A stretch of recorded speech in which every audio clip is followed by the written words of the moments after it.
દાહોદમાં ખુલ્લામાં બાયોમેડિકલ વેસ્ટનો જથ્થો ફેંકાતા હવે કાર્યવાહી થઈ છે। જાહેરમાં મેડિકલ વેસ્ટ ફેંકાતા લેબોરેટરી સંચાલકને દંડ ફટકારાયો છે। દર્પણ સિનેમા રોડ નજીક જાહેરમાં મેડિકલ વેસ્ટ ફેંકી દેવાયો હતો।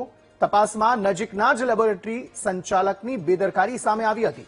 ઇન્જેક્શનની થેલીઓ અને ટેસ્ટિંગ કિટ્સનો જોખમી કચરો જે છે તે ખુલ્લામાં ફેંકાયો હતો।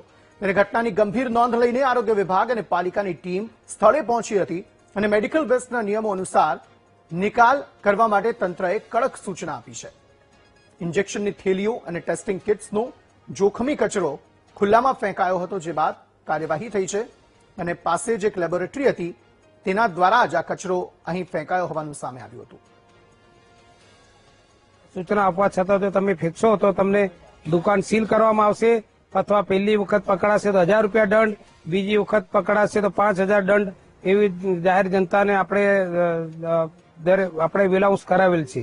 અને ડોર ટુ ડોર નો કચરો ડોર ટુ ડોર વાળા ગાડીને ફરજિયાત આપવાનું।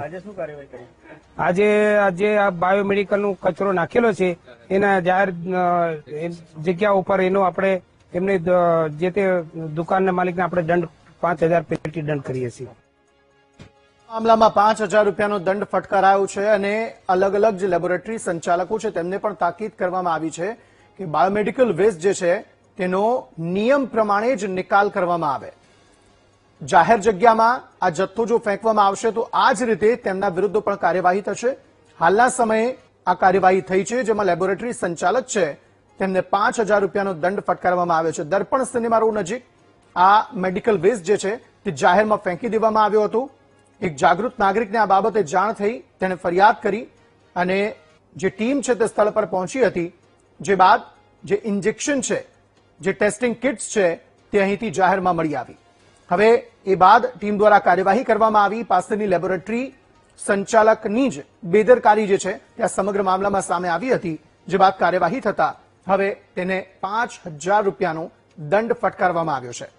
અને અહીં ટીમ દ્વારા એવી પણ તાકીદ કરવામાં આવી છે, સૌ કોઈ લેબોરેટરી સંચાલક અને જે કોઈ પણ જે બાયોમેડિકલ વેસ્ટ જે છે તેનો નિકાલ કરતું હોય તેમને તાકીદ કરવામાં આવી છે કે નિયમ પ્રમાણે જ જે બાયોમેડિકલ વેસ્ટ છે તેનો નિકાલ થવો જોઈએ। જો નહીં થાય તો તેમના વિરુદ્ધ પણ આ જ પ્રકારની કાર્યવાહી કરવામાં આવશે, સઘન કાર્યવાહી કરવામાં આવશે તેવી તાકીદ કરાઈ છે।